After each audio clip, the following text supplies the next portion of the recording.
알겠습니다. 자, 권역별로 저희가 21대 총선 판세들 짚어보고 있는데 오늘은 부산, 울산, 경남 지역 살펴보겠습니다. 이른바 PK라고 불리죠. 보수의 심장이라고 불리는데 20대 총선에서는 역시 새누리당이 26석으로 많이 가져갔습니다. 하지만 민주당이 꽤 선전을 해서요. PK 전체에서 9석을 확보를 했었습니다. 자, 미래통합당 입장에서는 이제 탈환을 노릴 겁니다. 몇 석 정도 기대하고 있습니까? 저희 당에서는 뭐 최악의 한두 석 내주는 네. 그런 정도로 생각을 하고 있고요. 한두 석. 예. 그래서 이번에는 진짜 PK에서 굉장히 화가 나셨어요. PK 국민들이. 예, 그래서 뭐 아까 얘기했던 뭐 우리 그 이해찬 대표의 발언이 영향을 미쳤는지 모르겠지만 전체적으로 굉장히 화가 나서 저 때하고는 20대하고는 비교가 되지 않는 그런 분위기라고 전원이 올라오고 있습니다. 이번에는 한두 석 빼놓고는 거의 다 우리 당이 석권할 것이다 이런 얘기를 하더라고요. 정권 심판론이 비등하고 있다. 이게 미래통합당의 분석인 것 같습니다. 뭐 그렇게 분석을 하겠죠. 선거라는 게 아전인수 안 하면 못 치르는 거예요. 근데 아까 말씀하실 때는 민주당이 오히려 지금 그 전보다는 지금 나아지고 있다 지금 이렇게. 예, 왜냐하면 그건 얘기하셨어요. 여론조사를 종합한 그 데이터를 분석해 보면 그렇습니다. 그러니까 다른 지역에서는 네. 다른 지역에 비해서는 조금 대통령 지지율이 평균보다 낮은 건 사실입니다. 네. 그런데 미래통합당 지지율은 한 큰 폭 빠지고 민주당 지지율은 또 그만큼 오르고 지금 이런 상황이거든요. 그래서 아마 오늘 중으로 최종 여론조사들이 발표될 것 같은데 사실 이 지역은 미래통합당의 오랜 지지 기반이죠. 3당 합당 이후에는 네. 거의 미래통합당 텃밭이고 맞습니다. 그 의석수가 65석에 이르기 때문에 이게 충청, 호남 합친 의석수보다 많습니다. 그래서 이게 든든한 기반이 되고 흔들리질 않죠. 예, 그런데 민주당 쪽에는 조금 안 좋은 얘기일 것 같은데 네. 제가 오늘 인구 변화를 좀 살펴봤습니다. 인구 구성 변화를 중요하죠. 살펴보니 네. 65세 이상의 인구 분포가 굉장히 많아졌어요, 부산이. 그다음에 55세 이상의 인구 분포가 또 많아졌습니다, 네. 따라서. 그래서 대개 50대를 55세 이전과 이후로 나눴을 때 55세 이후는 미래통합당이 우호적이지 않느냐라고 추측을 하거든요. 근데 60대 이상을 보더라도 인구 분포가 미래통합당에 유리하게 바뀌어서 네. 아마도 민주당은 후보들이 그 점을 다 잘 알고 있을 거라고 생각해요. 그리고 지금 한두 석 정도 잃겠다고 하시는 말 속에는 네. 그런 분석이 들어있는 것 같거든요. 그렇기 때문에 만만치 않다, 민주당에게 그렇게 말씀드릴 수 있겠습니다. 민심에 대해서는 어떻게 보세요? 지역 민심은 어떻게 보시나요? 일단 지금 말씀하신 정권 심판론이 비등하다는 것은 코로나19 이전의 상황이고 코로나 바뀌었다? 초기고 어쨌든 대통령에 대한 부산 지역의 민심이 좋아진 건 사실입니다. 네. 그런데 그 좋아진 정도가 다른 지역에선 되게 60% 가까이도 되고 55%가 평균인데 이 지역은 그거보다는 좀 낮다는 거예요. 네, 그러나 알겠습니다. 좋아지는 추세다라고 분석이 됩니다. 따라가고 있다. 네. 자, PK 지역 관심 지역구 한번 보겠습니다. 자, 먼저 경남 양산 을입니다. MBC 경남이 한국사회여론연구소에 의뢰해서 지난달 29일에 조사를 한 결과인데요.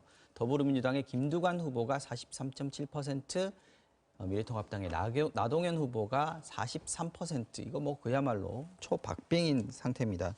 자, 민주당에서는 김두관 의원 현역입니다. 리틀 노무현으로 불리고요. 도지사까지 했었고요. 홍준표 의원이 컷오프되면서 올라온 양산시장 출신 통합당 나동현 후보 역시 만만치 않습니다. 지역에서는 상당히 강세를 보이고 있는 분이다라고 얘기를 하고 있는데 이 상황은 어떻게 보십니까 지금 판세? 그러니까 저 경우는 네. 수문표가 어느 쪽이냐가 중요할 수문표. 것 같습니다. 근데 보통의 선거에서 수도권 같은 경우는 수문표가 야당표라고 보죠. 네. 그럼 그건 무슨 뜻이냐면 전체를 지배하는 분위기가 좀 젊은 층이 많고 젊은 층 분위기가 있고 이럴 때 네. 그때는 이제 상대 쪽에 수문표가 있는 거고요. 근데 저 지역의 경우는 좀 애매한 것 같습니다. 왜냐하면 저 지역은 미래통합당의 텃밭 아닙니까? 그러니까 수문표가 오히려 김두관 후보의 우호적인 쪽일 수도 있겠다. 그래서 저 지역은 정말 끝까지 초접전을 벌이지 않을까 싶습니다. 홍준표 전 대표가 지역구를 옮긴 것이 아마 나동현 후보에게는 뭐 어쨌든 굉장히 좋은 일이 될 텐데 어떻게 예상하세요?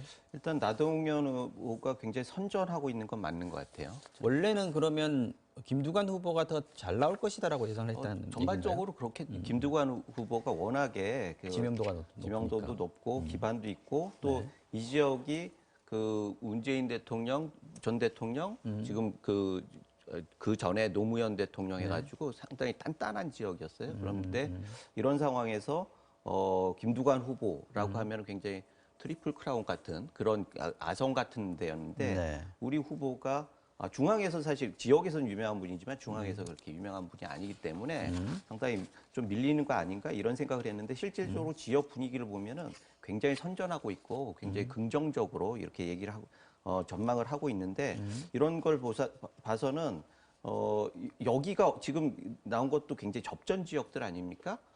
맞습니다. 그 접전 지역에서 전체적으로 우리가 승기를 잡는다라고 하면은 상당히 PK 지역 석권할 가능성이 많다 이런 생각이 듭니다. 근데 저 지역에 대해서는 노무현 대통령의 영향력은 거의 없는 지역이고요. 저 지역은 문재인 대통령 사저가 있는 지역이긴 한데 사저가 시내에 있질 않고 굉장히 떨어져 있습니다. 다만 문재인 대통령 사저가 있다. 이건 의미가 있겠죠.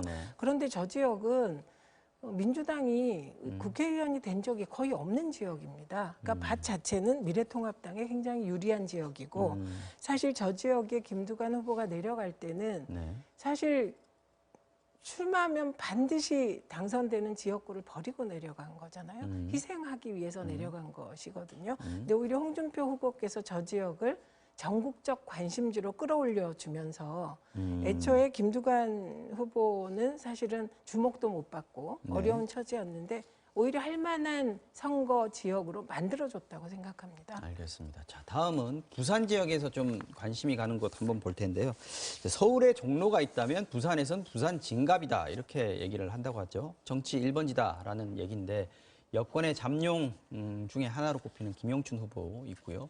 그리고 부산시장을 지낸 분이죠. 서병수 후보 두 사람이 지금 맞붙어 있는 상황인데 이건 부산 MBC가 한길 리서치에 의해서 지난 4일부터 5일 이틀간 조사한 결과입니다. 44.7%랑 40.5%. 여기 역시 뭐 오차범위 아니니까 굉장히 팽팽하다라고 봐야 될 것 같습니다. 어떻게 보세요, 판세?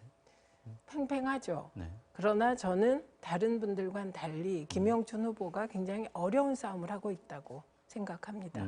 저 지역은. 네. 그리고 막판에 혹시 단일화가 된다면 더 어려운 싸움을 하게 되지 않을까 지금 합니다. 7% 정도 갖고 있는 정근 후보가 네, 있죠. 네. 이분 만약에 단일화가 된다면 서병수 후보의 표가 될 것이다 이런 얘기인 거죠.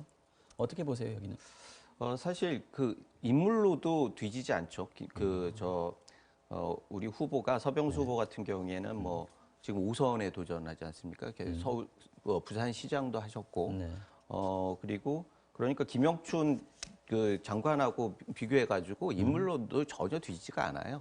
그런데다가 지금 분위기를 탄다라고 하면은 저는 단일화 되지 않더라도 서병수 후보가 충분히 이길 수 있는 지역이다라고 생각을 합니다. 아까 엄살떨로 나오시는 거 보니까 저는 굉장히 자신 있게 저는 말씀하셨습니다. 단일화가 안 되면 정말 저긴 끝까지 알 수 없다고 봅니다. 굉장히 끝까지 지켜봐야 될 네. 관심 지역 중에 하나라고 봐야 될 것 같습니다. 자, PK 지역 판세까지 한번 짚어봤습니다. 오늘 여기까지 하겠습니다. 최민희 전 더불어민주당 의원, 김우석 미래통합당 선대위 수석 대변인 두 분과 함께했습니다. 오늘 말씀 고맙습니다.